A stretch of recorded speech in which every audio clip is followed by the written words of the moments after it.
The sea was still that night, a dark expanse of black glass stretching out under the pale light of a full moon. There was a quietness to it, a silence that hung in the air, thick and heavy like a sailor's final breath. Captain Kane felt it as he stood at the helm of his ship, his eyes scanning the horizon, his heart steady with a blend of anticipation and trepidation. He had heard the stories, 1,000 times perhaps, from 100 mouths. They all told the same tale, the same legend, about an island that appeared only when the world was dark, where flames burned without wood, heat, or smoke. They called it the Island of Eternal Flame, and they spoke of it in whispers, in the language of ghosts. It was said that these flames guarded something ancient, something coveted by every pirate who had ever set sail beneath the stars. But the tales warned too that the fire was not just flame, that it did not simply burn to warm or to light. No, the fire on that island was alive, aware, and it demanded respect. And though Captain Kane was as daring as any seafarer, he had listened carefully to those warnings, to the old, weathered sailors who swore that many who sought the island never returned, their ships swallowed by the endless dark of the sea. But now, as the pale glint of the moon seemed to shimmer on the distant waves, Kane felt a shift in the air. His eyes narrowed as he scanned the horizon. For there, just faintly visible, was the glow, the unmistakable golden shimmer of flames that moved like water and flickered like secrets. It was calling to him, an invitation from the shadows, and Kane knew it was time. He called to his crew, their faces taut with a blend of fear and loyalty, for they too had heard the stories. And they trusted their captain. The ship's prow sliced through the calm waters, and as they sailed closer, Kane felt an unnatural warmth. It was as if the air around them were thickening, drawing them inward, binding them to a path they could not turn from. The island came into view slowly, emerging from the mists like the ghost of some ancient creature. Its rocky cliffs jutted sharply from the water, veined with golden cracks through which the flames seeped, spreading across the rocks like rivers. But what struck Kane the most was that there was no smoke, no heat. The flames danced, alive with a pulsing rhythm, as though breathing in time with the sea. "Captain," murmured a voice from behind him, the ship's navigator, his face pale under the moonlight. "They say those who step on the island are forever marked by its flames." Kane's gaze remained fixed on the fire, its movements hypnotic, as if calling his name in an ancient tongue. "They say many things," he replied, his voice low and steady, "but no treasure worth its weight is found in safe waters." The ship anchored just off the shore, and Kane disembarked first, his boots pressing into the sands of an island that felt strangely alive. The flames along the rocks flared as he approached, lighting his path in a way that seemed both welcoming and menacing. His heart hammered in his chest, not out of fear, but something deeper. A sense that he was stepping not just onto land, but into a story written long before he'd ever set foot on a ship. The crew followed reluctantly, their eyes wide, shifting nervously from the flames to the darkness of the island beyond. They were drawn in, each one feeling the pull of something ancient, something whispered about in the darkest corners of the world. And as they moved further, the flames seemed to part, guiding them inward like silent guardians, watchers of secrets. They passed towering stones etched with symbols none of them recognized, symbols that seemed to hum as they walked past. The flames grew brighter with each step, illuminating a path that wound through twisted trees and jagged rocks. Kane's heart beat faster. He could feel it, the presence of something unseen but impossibly close, pressing in on him like the weight of centuries.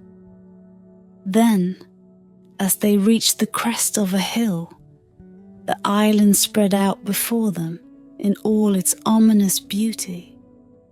The flames, golden and restless, flickered along the rocks, tracing an invisible boundary that encircled the heart of the island. Kane stopped, his breath catching, as he beheld the golden glow that hinted at the treasure hidden within. But beneath his excitement lay a darker truth, something the legends had only hinted at. The flames did not just guard the treasure, they were part of it, bound to it in a way that felt eternal, inescapable. And Kane, standing on the threshold of the island's mystery, realized that he was now a part of it too. Captain Kane and his crew moved deeper into the island, each step taken in awe and guarded fear. The flames did not merely burn along the rocks. They thrived, flickering with an unnatural rhythm, as though they were somehow aware of the newcomers. "You seek treasure like all who come here," she said softly, her tone laced with disdain. "But be warned, Captain Kane. This island's flames do not guard mere riches. They burn for something far greater, something only those with wisdom dare to approach." Kane bristled, a flash of irritation sparking within him.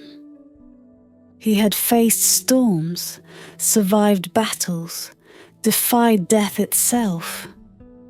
Who was this woman to question his resolve? But before he could speak, the keeper raised a hand, and the flames surrounding the temple flared, casting wild shadows across the walls. "Listen closely, Captain," she continued, her voice lowering to a whisper that seemed to echo through the stone walls. "The flames on this island are bound to an ancient curse.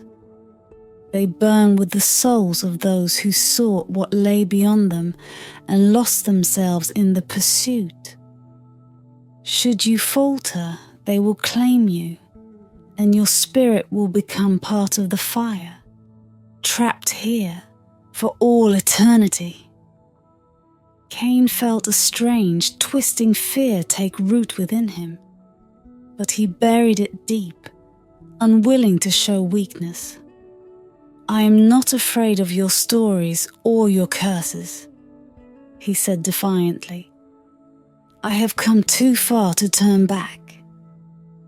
The keeper watched him for a moment, her gaze piercing and cold. Then, with a flick of her wrist, she held out a small talisman, a crystal sphere with a single ember flickering at its heart. It cast a faint glow, soft and warm, a stark contrast to the roaring flames outside. "This," she said, "is the heart of the fire. It will guide you to the center of the island, to the place where the treasure lies. But know this, the flame within it will respond to your true intentions. Should greed or deceit taint your heart, it will lead you only to darkness." Kane took the talisman from her outstretched hand, feeling the strange warmth radiate from the ember within. The moment his fingers closed around it, he felt an odd sensation, a whispering at the edge of his mind, like the murmur of forgotten memories. He nodded, his face set, his gaze unwavering. "I understand," he said, though he felt the weight of the keeper's warning settle heavily on his shoulders. The keeper stepped back, her eyes never leaving his. "Then go," she said, her voice carrying a hint of sadness. "Go and face the flames if you dare. But remember, Captain Kane, not all treasure is meant to be claimed, and some paths cannot be retraced." With that, she retreated into the shadows, her form disappearing as though she had never been there. The flames around the temple flickered and flared, parting to reveal a narrow path leading into the heart of the island. A path shrouded in shadows and illuminated only by the faint glow of the talisman in Kane's hand. Kane felt his heart pounding, the weight of the keeper's words echoing within him. But he squared his shoulders, the talisman warm in his palm, and led his crew down the path. Behind them, the temple and its guardian faded from view, and ahead, the flickering flames beckoned, leading them deeper into the mysteries of the island. As they walked, Kane couldn't shake the feeling that the island was watching, that the flames were more than mere fire, that they were alive, aware, waiting to see if he would prove worthy, or if he too would become just another soul bound to the eternal flames. The path twisted and turned, leading Captain Kane and his crew through a labyrinthine descent into the island's core. The glow from the talisman in Kane's hand flickered softly, illuminating just enough of the way to keep their footing steady, yet leaving vast shadows to loom around them. Each step felt heavier than the last, the air thickening, a silent weight pressing upon them, as if the island itself were testing their resolve. The flickering light of the talisman cast strange shadows on the walls, shifting and writhing like living things. The further they ventured, the more distorted the shadows became, stretching into strange, twisting shapes, their movements mimicking forms both human and inhuman. Kane's pulse quickened, though he kept his face stoic, unwilling to let his crew see the unease creeping into his bones. Then, as they rounded a corner, the shadows seemed to break away from the walls, dark shapes detaching themselves from the stone and pooling in front of them, slowly coalescing into forms familiar yet haunting. Kane's breath caught as he recognized the faces, ghostly, distorted images of his past. The men he had led into battle, friends he had lost, souls left behind on 100 blood-soaked shores. They stared at him with hollow eyes, silent yet full of accusation, as though holding him accountable for sins he had long buried in his mind. "Captain," whispered one of his crew, his voice trembling, Are they real?" Kane forced his gaze away from the shadowed faces, meeting the terrified eyes of his men. "They're nothing but illusions," he said firmly, though he felt the weight of the shadows pressing against his own mind, pricking at the parts of him he had tried to forget. "Keep moving, and don't let them draw you in." But the shadows were relentless, and with each step they shifted, transforming into scenes from Kane's life. His crew watched, transfixed, as moments from his past unfurled before them.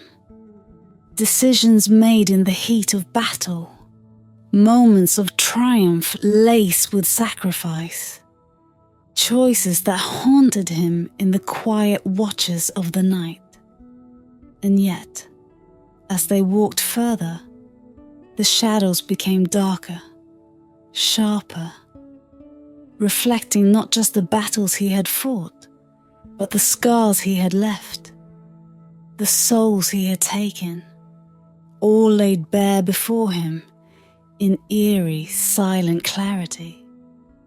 At last, Kane halted, his jaw clenched, his hands trembling around the talisman. He knew this was no mere test of courage. It was a reckoning, a forced confrontation with the ghosts of his past, as though the island demanded he account for every step he had taken, every life he had altered. He felt the flames of the talisman flicker in response to his hesitation, as though it too were gauging his heart. Behind him, his men began to falter, murmurs of fear echoing in the dim light. Some fell to their knees, covering their eyes, as the shadows played out memories of their own, fragments of regret and sorrow brought to life by the island's unrelenting magic. Kane could feel their terror, their guilt, like waves crashing around him, threatening to drag them all down into the depths of despair. "No," he muttered, his voice rough and then louder. "No! Stand up, all of you!" He turned, his eyes fierce, his voice carrying the weight of command. "These shadows are nothing but the past, and the past has no power here unless you let it. Stand and follow me. We've come this far, and I'll be damned if we turn back now." With a collective shudder, his men rose, clinging to his words, their faces pale, but their steps steady as they forced themselves to follow. Kane pressed forward, his mind a storm of memories and regrets. Yet he held his head high, clutching the talisman with renewed purpose. He knew that to falter now would mean surrendering not only to the island, but to his own weaknesses. As they pushed through the last of the shadows, the air seemed to shift, lightening, the weight of the island's judgment lifting just slightly. Kane felt a strange clarity settle over him, a calmness born not of ignorance but acceptance, a strange peace in acknowledging the darkness he carried without being ruled by it. At last, the shadows faded, dissolving back into the stone walls, leaving them in a narrow corridor that stretched ahead toward a faint, golden glow. Kane looked down at the talisman in his hand. Its ember burned brighter now, a warm and steady light that banished the last lingering darkness from his mind. He glanced back at his men, their faces streaked with sweat and relief, and nodded. "We're close," he said, his voice softer now, but filled with an unspoken strength. "Whatever lies ahead, we face it together." The crew nodded, a glimmer of hope returning to their eyes, and together they stepped forward, leaving the shadows and their haunting reflections behind. And as they approached the end of the corridor, the golden light grew, pulsing in time with their steps, welcoming them to the heart of the island, the place where the flames guarded the treasure they had come to claim, a place that had already demanded more than any of them could have imagined. The corridor opened into a vast, cavernous chamber, its walls veined with gold that pulsed like a heartbeat, casting ripples of light across the stone. At the center of the chamber, encircled by a ring of undying flames, stood a single pedestal, atop which rested an ancient chest, worn but unmistakably regal. The flames around it leapt higher as Kane and his crew stepped forward, the light bending, shifting as though alive, watching. Kane felt the ember within the talisman warm against his palm, its glow intensifying as they neared the ring of fire. He knew somehow that this flame was different from any they had seen on the island so far. This was the heart of the eternal fire, the one the Keeper had spoken of, the fire that guarded the true treasure. As he approached, the flames rose to block his path, flaring with a brilliance that forced him to take a step back. But then, as if recognizing him, the fire softened, parting just enough to allow him entry. Kane glanced at his crew, their faces pale, eyes wide with a mix of fear and wonder. They looked to him, trust in their gazes, waiting for his lead. Taking a steadying breath, Kane stepped through the ring of flames, feeling the heat dance just over his skin, warming him without burning. It was as if the fire were examining him, assessing him in a way that transcended words, searching the depths of his soul for the truth of his intentions. With each step, memories surfaced, of battles won, friendships lost, of greed that had once driven him, ambition that had clouded his heart. He felt the flames pulse, almost as if they whispered, questioning him. But the talisman glowed brighter in his hand, its ember steady, a warm reassurance that steadied him. He wasn't here for the riches, not truly. He had chased this legend out of a desire for understanding, for something beyond the fleeting treasures that had once defined his life. When he reached the pedestal, the flame subsided, growing still as if awaiting his next move. The chest was small, worn with age, its wood dark and polished, adorned with carvings of flames and sea waves, symbols intertwined. Kane reached out, his hand hovering over the lid, feeling the weight of the moment settle upon him. He opened the chest slowly, half expecting to find gold, jewels, artifacts of untold wealth. But inside, there was only a single golden coin, its surface etched with intricate patterns that seemed to shimmer as if alive.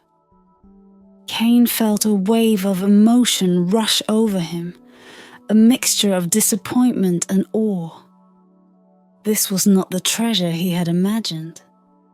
He picked up the coin, its weight surprisingly light, almost ethereal, and in its surface, he saw not his reflection but glimpses of his life, moments of bravery, of cruelty, choices he had made that had shaped the man he had become. And yet, the images shifted, showing not only his past, but hints of a future unknown, paths he had yet to tread, decisions waiting to be made. He understood then. The coin was more than mere gold. It was a mirror, a reflection of his soul and a promise of wisdom, a treasure that would not be spent but used, a gift that held power not in wealth, but in the clarity it provided. It was a chance to face himself, to see what lay beneath the layers of ambition, pride, and fear. He closed his fingers around the coin, feeling its warmth seep into his skin, as though the island itself were offering him its blessing. He knew that this was the true treasure, one that could not be taken by force, nor possessed by greed. He turned back to his crew, their faces questioning, uncertain. Kane met their gazes, his own calm, steady.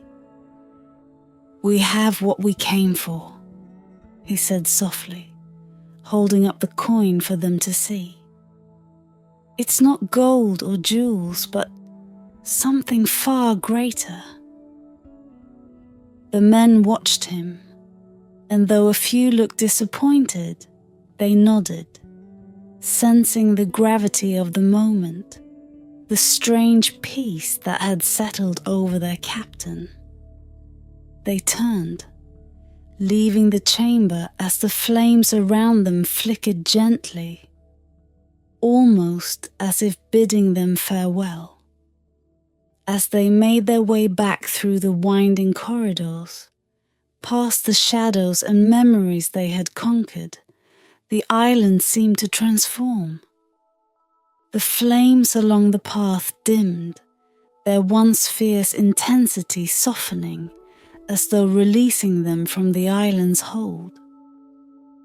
And when they reached the shore, the golden glow on the horizon began to fade, the island dissolving back into the mists, leaving nothing but the quiet, endless sea behind. As they set sail, Kane stood at the helm, the coin still in his hand, its warmth a constant reminder of what he had found. The journey had given him more than treasure. It had granted him the wisdom to see beyond the fleeting, to recognize the true worth of his life and the legacy he would leave behind. And as the island disappeared into legend once more, Kane felt an unspoken gratitude, knowing he would carry its mystery, its fire, within him always.